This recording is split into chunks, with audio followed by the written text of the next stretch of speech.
प्यारे बच्चों नमस्कार। आपका अपना चैनल फोर्स मैथ्स में आपका स्वागत है। तो जाहिर है बच्चों, आप तो टाइटल को देख ही रहे होंगे। तो आज का हमारा टॉपिक है व्हाट इज कैलकुलस। देखिए दोस्तों, कैलकुलस के बारे में यानी डिफरेंशिएशन इंटीग्रेशन के बारे में तो सभी लोग पढ़ते हैं और सभी लोग जानते हैं कि हाँ, डिफरेंशिएशन का किस तरह यूज होता है, इसको कहाँ यूज करते हैं, इंटीग्रेशन का क्या यूज होता है, इसको किस तरह सॉल्व करते हैं इंटीग्रेशन वाले क्वेश्चन को। तो आज हम जान लेते हैं कि कैलकुलस क्या होता है और कैलकुलस से में ही हम मतलब एक्चुअल में कैलकुलस आया कहाँ से और कैलकुलस होता क्या है, इसके प्रैक्टिकल एप्लीकेशन को, इसके एप्लीकेशन को, ये सब हम जानते हैं। तो चलिए हम अपने लेक्चर को स्टार्ट करते हैं। और हमारे चैनल पे आपको एजुकेशन से रिलेटेड यानी मैथ्स से रिलेटेड सभी डिफेंस एग्जामिनेशन वाले, कॉम्पिटिटिव एग्जामिनेशन वाले के लिए मैथ्स के रिलेटेड वीडियो भी फ्री ऑफ कॉस्ट आपको देखने के लिए मिलेंगे। यहाँ से वीडियो देखने के बाद आपको कभी कोचिंग जाने की जरूरत नहीं पड़ेगी, क्योंकि आपको सभी टॉपिक पे हर एक वीडियो यहाँ पे डाला जाता है। तो ठीक है दोस्तों, स्टार्ट करते हैं कैलकुलस को। तो आइए देखते हैं कैलकुलस। देखिए, कैलकुलस जो होता है बेसिकली नाउन, मतलब ग्रामर में कैलकुलस को हम मतलब नाउन से जानते हैं। यानी कैलकुलस जो होता है ग्रामर में वो नाउन होता है। क्या होता है? एक नाउन होता है। ठीक है, तो हम जानते हैं कि अब जान चुके हैं कि ग्रामर कोई पूछेगा ग्रामर में कैलकुलस क्या होता है तो वो नाउन होता है। ठीक है, और ये कैलकुलस को ओरिजिनली हम इनफाइनिटेसिमल कैलकुलस करते हैं या फिर कैलकुलस ऑफ इनफाइनिटेसिमल, इस तरह उसको बोलते हैं।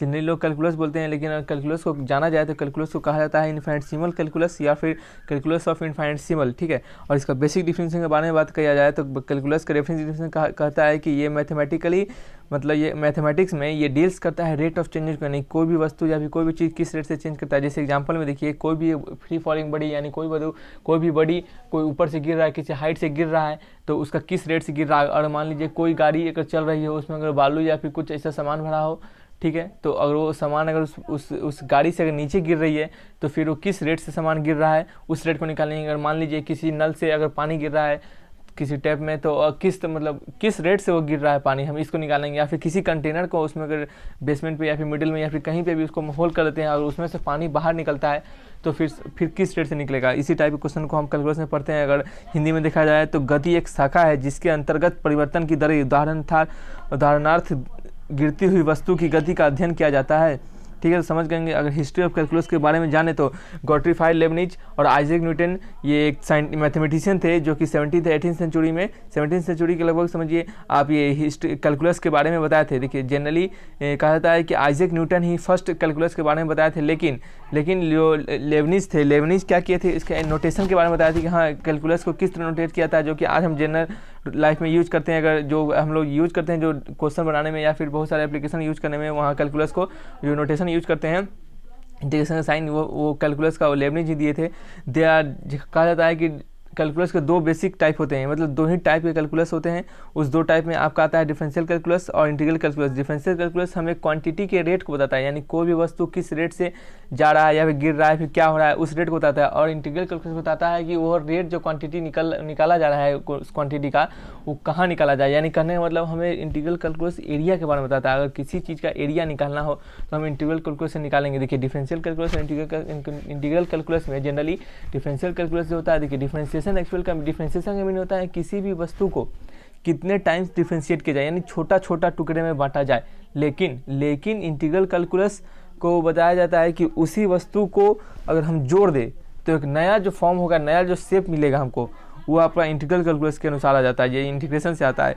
अगर हम कैलकुलस के बारे में जाने तो आपको तुरंत बताएं कि ये ब्रांच ऑफ मैथमेटिक्स है और ये स्टडी करता है, हमको रेट ऑफ चेंज के बारे में हमको बताता है। अगर हम कैलकुलस की बात करें, जिसे पहले जब कैलकुलस इन्वेंट नहीं हुआ था तो जो मैथ में जितने भी सारे चीज़ थे वो सिर्फ स्टैटिक थे, स्टैटिक के बारे में पढ़ते थे, यानी स्थिर वस्तु के बारे में पढ़ते थे। लेकिन जैसे कैलकुलस का मतलब कहने का मतलब परफेक्टली स्टिल बॉडी, मतलब जो हमेशा स्थिर हो, इस बारे में पढ़ते थे। लेकिन जैसे कैलकुलस का विस्तार हुआ, यानी कैलकुलस के बारे में पढ़े, सर आइजैक न्यूटन ने बताया, तो हमें कैलकुलस के बारे में पढ़ने के लिए मिला डायनामिक बॉडीज यानी मूविंग बॉडीज़ के बारे में। देखिए, आपको सबको पता है कि जो भी बॉडी है यूनिवर्स में, स्टार हो, इवन कहा जाता है कि मतलब एटम हो, कोई भी छोटा से छोटा सेल हो, इवन वो हमेशा रेस्ट पे तो रहता नहीं है, वो कभी ना कभी मोशन में आता ही है। तो वही हमें, लेकिन पहले क्या था, इससे कैलकुलस से पहले कि हम मोशन के बारे में कुछ पढ़ते नहीं थे, सिर्फ स्टैटिक बारे में पढ़ते थे मैथमेटिक्स में। लेकिन जैसे कैलकुलस निकला, अब इससे कोई भी वस्तु हमेशा स्टिल आप ही रहते, आप ही के बारे में पूछा जाए तो हमेशा वहीं थोड़ी बैठे रहते हैं, कभी इधर उधर उठ के जाते हैं, या फिर छोटा एटम, इवन कुछ भी स्टार कुछ भी चीज़ तो घूमता ही है, वो इधर उधर मूव करता ही है। तो वही हम यहाँ पे पढ़ते हैं कि अगर वो घूमता है या मूव करता है तो किस रेट से मूव करता है, उस रेट को हम जानते हैं कैलकुलस में।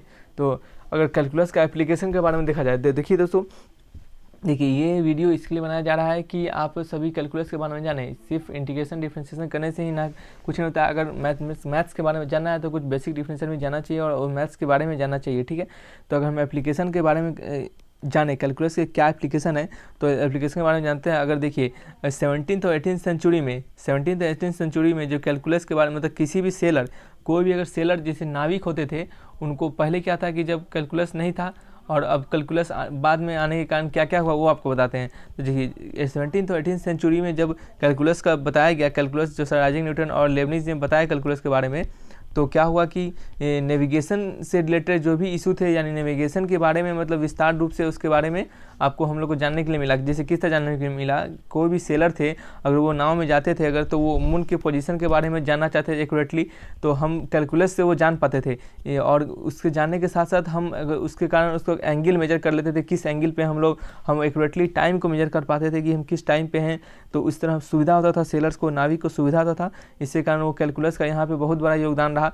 वो मतलब कैलकुलस नेविगेशन से रिलेटेड बहुत सारे प्रॉब्लम को सॉल्व किया, ठीक है। तो अगर कैलकुलस नहीं था उस समय की बात करें तो नेविगेशन से रिलेटेड कोई प्रॉब्लम मतलब सॉल्व ही नहीं होता था। मतलब कहा जाता है कि before development of calculus ship navigation and caption could do neither, मतलब कुछ नहीं होता था इस तरह, मतलब आप कुछ कर ही नहीं सकते थे। मतलब समझिए भगवान भरोसे इस टाइप का, मतलब कुछ कर ही नहीं सकते थे, ठीक है।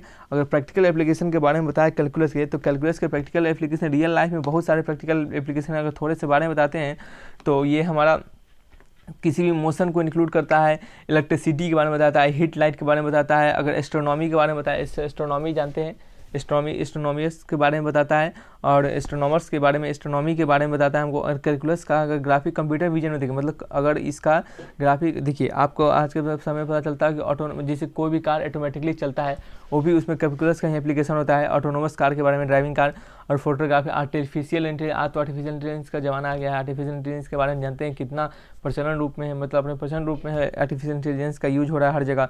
और रोबोटिक्स के बारे में, वीडियो गेम्स में यूज होता है। इवन आपको मूवी सीन में जो बहुत सारे कैलकुलस के रिलेटेड यूज किए थे, हॉलीवुड मूवी आप तो देखते होंगे, वहाँ पे कैलकुलस को यूज किया जाता है।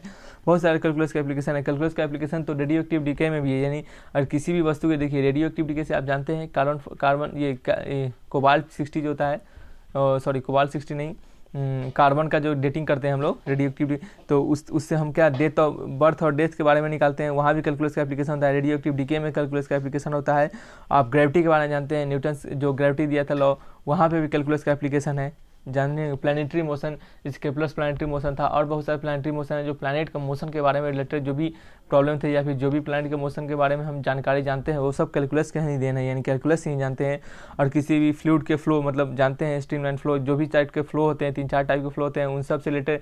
जैसे आपको तुरंत बताया कि नल से पानी गिर रहा है तो फिर किस रेट से गिरा है, नदी में बहाव है पानी का तो क्या रेट है उसका, ये सब हम कैलकुलस से ही डिफाइन करते हैं, कैलकुलस से निकालते हैं। शिप के डिजाइन को हम कैलकुलस से बताते हैं, ज्योमेट्रिक कर्व्स को कैलकुलस से बताते हैं। और इंजीनियर तो जानते हैं इंजीनियर क्या होता है, मतलब जो ब्रिज बनाते हैं इंजीनियर, उस ब्रिज में भी कैलकुलस का ही एप्लीकेशन होता है।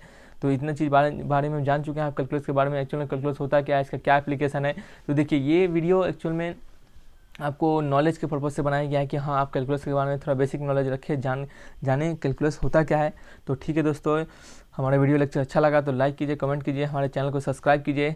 इसी तरह अच्छे वीडियो पाने के लिए हमारे चैनल को सब्सक्राइब करना ना भूलिएगा। तो ठीक है दोस्तों, अच्छे वीडियो के लिए अगर कोई अच्छा वीडियो या किसी टॉपिक वीडियो चाहिए तो आप हमारे कमेंट बॉक्स में लिख सकते हैं, हम आपको कमेंट बॉक्स का जरूर जवाब देंगे। तो ठीक है दोस्तों, फिर मिलेंगे अच्छे वीडियो के साथ, तब तक के लिए बाय बाय।